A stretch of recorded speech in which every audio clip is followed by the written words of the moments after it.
Bonjour à tous, donc je suis Yvan Gao, je travaille chez Vim et j'ai pour rôle avant-vente. Voilà. Alors aujourd'hui, on va vous parler d'une fonctionnalité qui me tient à cœur puisqu'on va parler du SOBR, donc le Scalable Backup Repository. On va y venir. Et de la technique de comment on va pouvoir sauvegarder vos données sur le stockage objet de manière optimisée, sécurisée, et on va essayer de vous faire aussi économiser de l'argent puisqu'on a des mécanismes qui vont vous faire justement éviter de payer plein pot sur le stockage objet. Alors, j'ai préparé une vidéo démo parce que sinon ça n'aurait jamais tenu dans les 30 minutes. Donc voilà, j'ai préparé la vidéo en avance et comme ça, vous pouvez voir toutes les étapes de la création du stockage objet, à comment on configure, à comment, enfin, on va backuper sur du capacity tier, donc le premier tiers de stockage sur le premier tiers de stockage sur le stockage objet. Et après, vous avez l'archive tiers. On va voir les bonnes pratiques dessus pour comment et pourquoi on met dessus. D'accord? Alors, avant de vous montrer la vidéo, c'est important que je vous parle justement des concepts de Vim. Alors, on va parler d'abord du Scalable Backup Repository qui va être le prérequis. Mais vous allez me dire, mais c'est quoi le SOBR? Enfin, on l'appelle le SOBR dans le jargon ou SOBR. Ça dépend avec qui vous discutez comme avant-vente. Alors, le Scalable Backup Repository est tout simplement une enveloppe logique qui vous permet de regrouper plusieurs repositories autonomes. Donc, je répète, le repository, c'est le stockage cible pour la sauvegarde. Et lorsque vous avez un Scalable Backup Repository qui est configuré, elle permet aux différents stockages qui est généralement, enfin qui est on-premise, de pouvoir agréger leur capacité. Donc ensuite, avec ce Sober, vous allez pouvoir faire quoi? Donc il sera possible d'étendre la volumétrie à n'importe quel moment. Vous rajoutez un stockage, vous étendez la volumétrie. Par exemple, l'exemple le plus courant, c'est vous avez vos données de sauvegarde qui explosent et lorsque vous avez atteint 80-90% de la taille du repository, pas de souci. On rajoute un nouveau stockage, on rajoute la volumétrie qui est disponible. Et comme Vim pointe sur cette enveloppe, il va écrire automatiquement sur l'espace disponible. Voilà. Et donc, ce Sober, on va l'appeler le performance tier. Donc, c'est le premier niveau de tier. Donc, performance, pourquoi? Parce qu'on écrit sur du stockage on-premise, donc qui est le plus performant. Et comme je vous l'ai dit, c'était le prérequis pour aller sur du stockage objet. Et donc, on va pouvoir écrire sur beaucoup de types de stockage objet. Vous avez le Amazon, vous avez chez IBM, vous avez aussi chez Microsoft. Donc, Amazon S3, vous avez chez Microsoft avec le Blob. Et le petit nouveau depuis la V11, on peut écrire aussi sur du stockage objet Google. Donc ces fonctionnalités existent depuis la version 10, donc depuis un peu plus d'un an. Et là, on l'a optimisé pour vous apporter plus de sécurité, plus d'optimisation de coûts, etc., etc. Et on va voir ça ensemble. Voilà. Et dans la petite nouveauté aussi de la V11, quand je parle d'optimisation des coûts, c'est que on va pouvoir écrire sur du glacier, donc sur S3 Glacier, ou vous allez pouvoir écrire sur de l'archive blob côté Microsoft. Alors, c'est bien beau d'écrire sur le stockage objet, mais aujourd'hui on parle de rançon logicielle. Qu'est-ce qu'on fait pour se protéger de ça? Eh bien, on va pouvoir utiliser notre technique d'immuabilité que vous allez retrouver on-premise et sur le cloud. Alors, sur le on-premise, vous allez trouver sur le Linux. Donc, j'ai fait une vidéo sur comment créer un repository Linux sur du on-premise. Vous avez vraiment tout le détail de comment créer ce repository, comment le configurer. Je vous laisse voir le détail dans ma première vidéo. Et ensuite, une fois que vous avez écrit on-premise, on va pouvoir faire une copie. Alors, on va pouvoir faire du copy mode ou du tiering directement vers le premier tiers de stockage objet, donc on appelle le capacity tier. Et puis, si vous souhaitez optimiser vos coûts, par exemple, sur des données que vous allez quasiment jamais restaurer, on va le mettre dans de l'archive tiers. Voilà. Alors, c'est parti pour la vidéo. Donc, on va alors par rapport à la vidéo. Je suis parti sur AWS parce qu'on avait justement cette partie immuabilité. Voilà, c'est pour ça que je suis parti sur du Amazon. Alors, pour configurer ça, vous avez un compte Amazon, vous créez votre compte Amazon. Ensuite, vous allez sur l'option S3 pour dire que vous créez un stockage objet. Alors, le nom de la bucket doit être unique, pardon, et doit être en minuscule, sans majuscule, etc.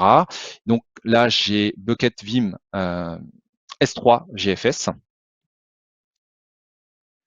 Ensuite, je laisse les options par défaut.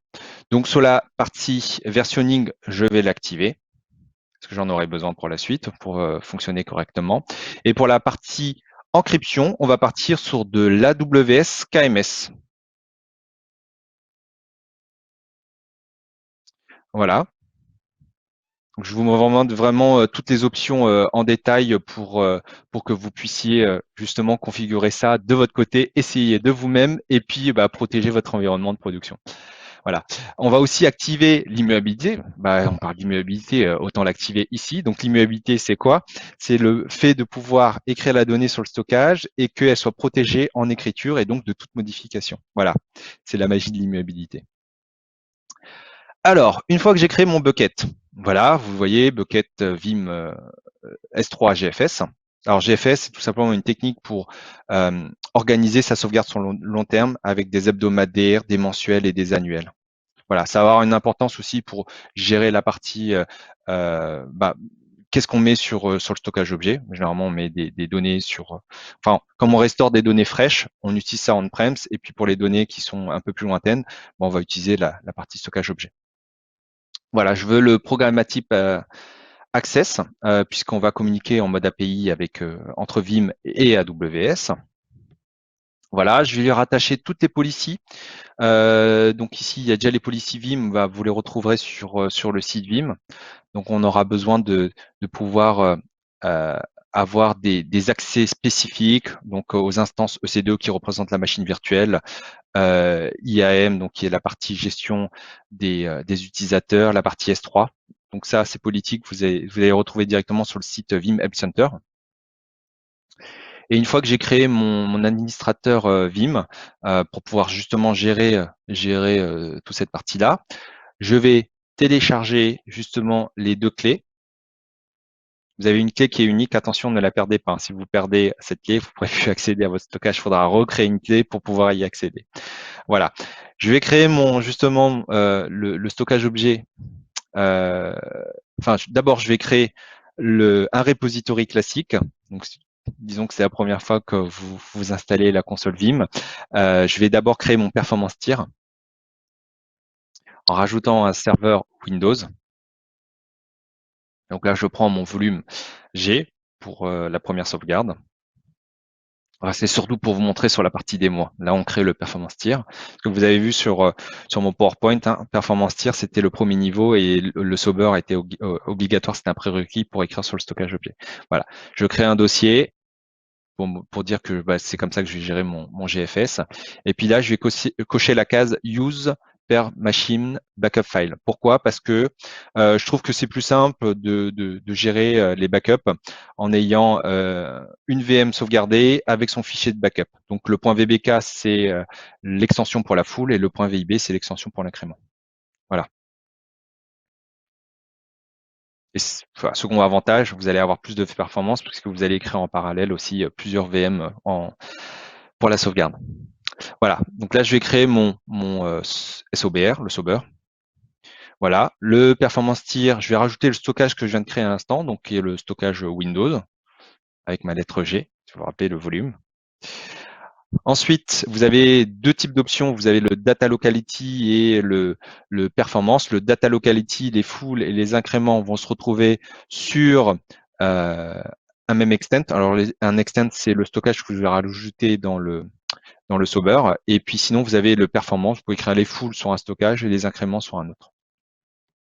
Pour moi, perso, j'ai gardé le mode data locality. Voilà, je vais rajouter le stockage objet que je viens de créer.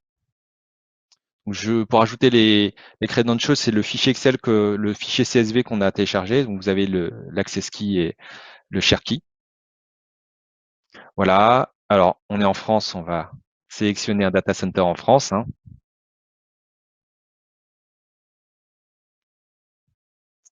Et on va justement, comme on a rentré les clés, les deux clés, et on va pouvoir se connecter sur le S3. Et donc là, j'ai créé un bucket Vim GFS et je vais rajouter un dossier.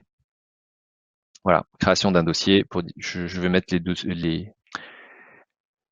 les backups dans le données capacity tier. Voilà. Je veux bien évidemment le rendre immuable. C'est pour ça que j'ai créé ça sur Amazon. Et donc, je vais le rendre immuable là pendant 7 jours. Bah, il faut bien que j'efface ma donnée, hein, à un moment ou à un autre. Je vais pas attendre 30 jours. Donc, mais c'est pour la démo.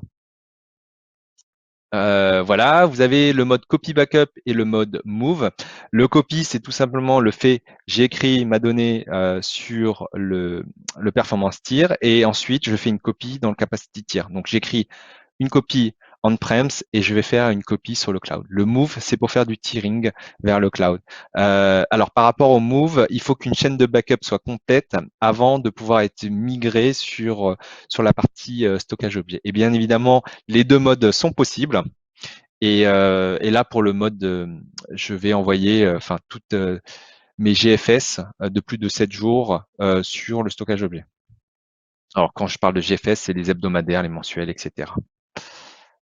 Voilà. Et on a une option pour l'archive tiers, donc qui est le dernier tiers de stockage, enfin qui coûte le moins cher. Euh, alors, on va le rajouter.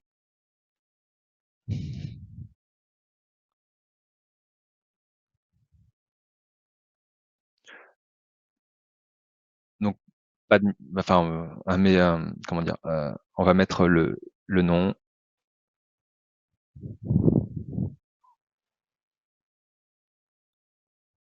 On se complique pas la vie, Bucket S3 archive tiers. Voilà, je rajoute la clé que je rajoutais tout à l'heure puisque je l'ai créée sur le même environnement. Voilà, on n'est ni aux US ni en Chine, même si je suis chinois. On va rester sur le global. Pareil, on rajoute le data center en France.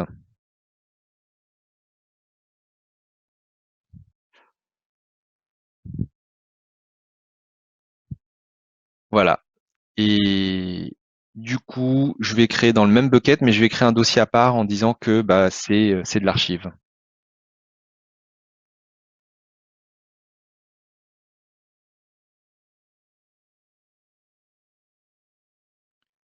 Voilà un nom qui soit parlant.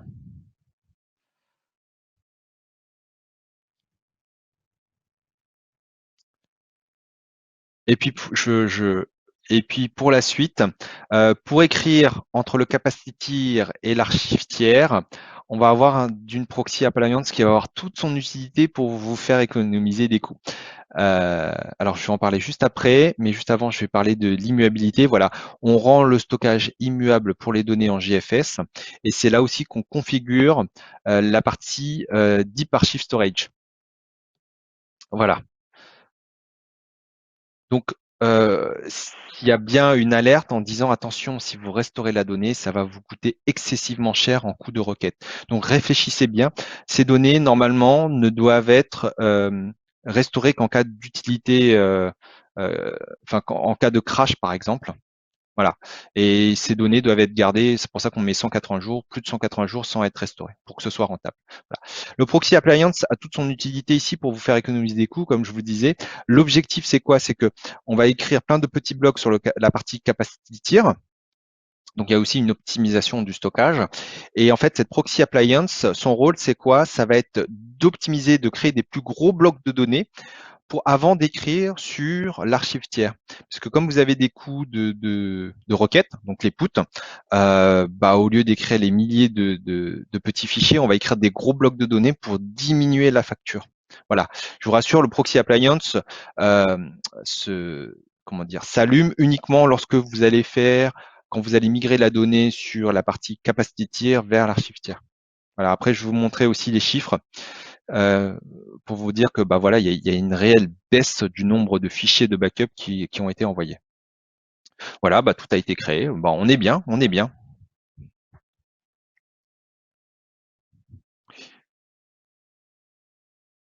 Alors voilà, pour la partie archive tiers, si on prend de l'archive tiers classique, c'est 90 jours, et si vous allez dans le deep dive, ça va être plutôt du 180 jours.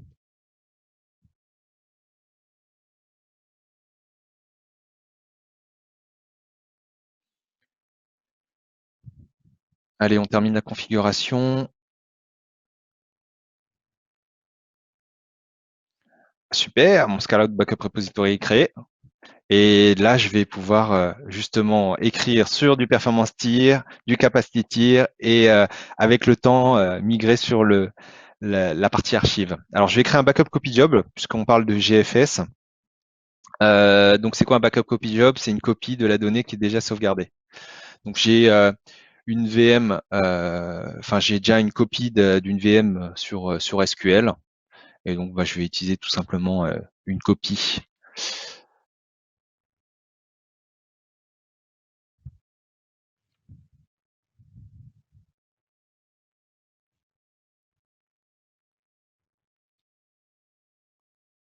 Voilà, on sélectionne. Alors, à partir des objets, on sélectionne directement à partir des jobs de backup ou du repository. Là, j'ai déjà mon job de backup, donc une fois que ça a été copié, le premier job, la première sauvegarde a été faite, je refais une copie directement sur ce nouveau repository en format SOBR. Voilà, donc je sélectionne mon Sauber, donc c'est pas le repo local, mais c'est bien le Sauber Archive S3 qu'on a créé juste un instant. Et puis là, c'est la politique de rétention. Je vais laisser à 2 là pour mon test. Donc ça me fera deux incréments et le reste sera que des fulls. C'est ici aussi qu'on configure toute la partie GFS. Donc c'est généralement on trouve enfin la politique que je retrouve généralement chez mes clients, c'est 4 hebdomadaires, 3 mensuels et une annuelle. Donc c'est pour ça que je me suis dit pour l'exemple, si vous suivez ce tuto démo d'ailleurs. Euh, pour le faire directement chez vous. Voilà, là, c'est pour toute la partie notification, si vous voulez avoir la notification que les backups se passent correctement. C'est là où vous pouvez aussi faire du health check, etc. Juste pour vous montrer les options. Et vous avez aussi la possibilité de lancer des scripts pour le job de backup. Si j'ai par exemple pour des bases de données, si vous voulez arrêter une base de données avant la sauvegarde et après on relance la base de données. Voilà, c'est ici qu'on crée. Le schedule ici c'est pour éviter de faire travailler votre réseau pendant la journée de production. Ici, bah, on décide de faire le backup copy job en dehors des horaires de travail des gens pour qu'ils aient une meilleure expérience, enfin pour pas que la bande passante soit saturée. Voilà, ça c'est juste pour montrer un exemple.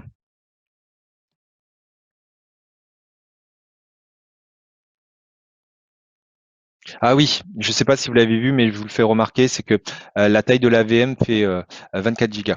Voilà, ça aura son importance aussi parce que euh, on va faire aussi des économies de coûts lorsqu'on va écrire sur du stockage objet. Voilà, on a une technique d'optimisation du coup. Alors, quand je parle d'optimisation du coût, c'est dans tous les sens, économie de volumétrie. On fait des plus gros, enfin, on a des petits blocs, on les transforme en plus gros blocs avant d'écrire sur de l'archive tiers. Voilà. Donc, si vous travaillez avec ah, si, très important, vous n'avez pas de double taxe, hein. Là, toutes les fonctionnalités que vous avez, si vous prenez enfin, si vous achetez du Vim, il n'y a pas de, on vous facture pas le coût des données que vous allez envoyer sur le stockage objet, etc. Là, tout est compris dans l'offre, hein. Voilà, donc j'ai écrit le stockage. Donc une fois que la copie s'est faite sur le performance tier, vous avez justement la donnée qui va être écrite sur le stockage objet. Oups, ah, j'ai loupé. Alors, on en était où?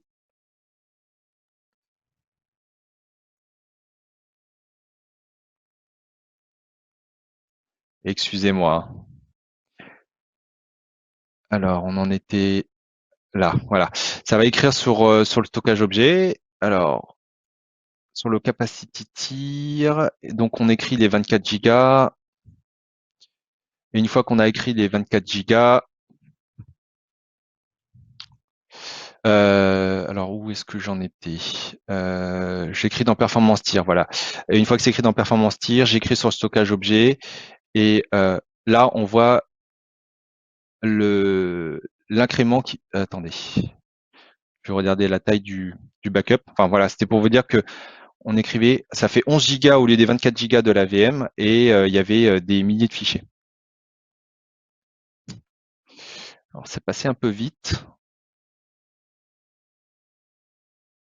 Voilà, alors c'était 11 Go avec 22 500 fichiers. Voilà. Donc là, on est dans le capacity tier.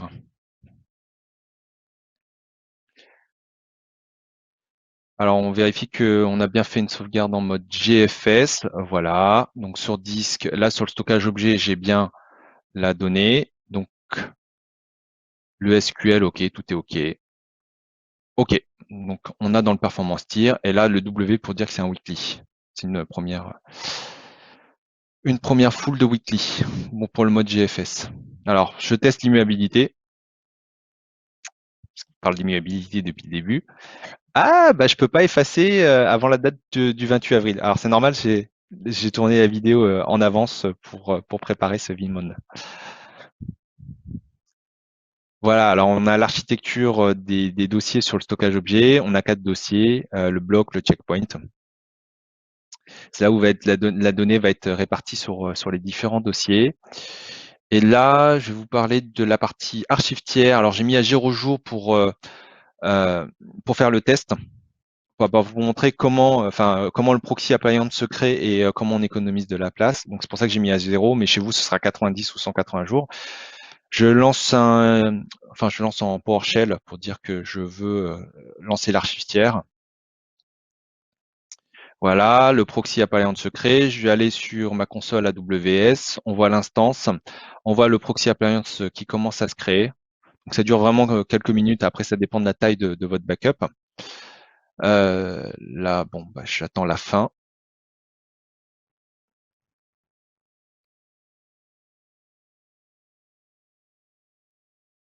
OK, donc là, comme vous pouvez voir, une fois que la migration est terminée, l'instance EC2 se ferme, donc le proxy appliance se ferme.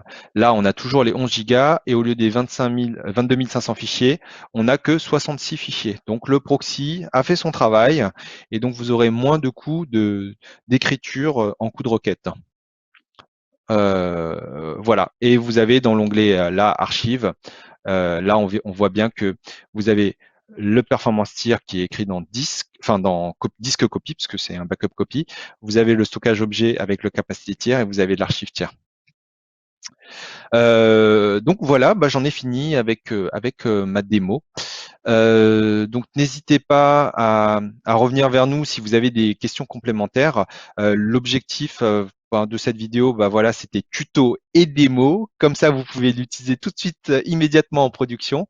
Et bah, je vous retrouve très vite vous avez mes collègues qui vont faire d'autres sessions et je vous dis à très vite. Voilà, au revoir.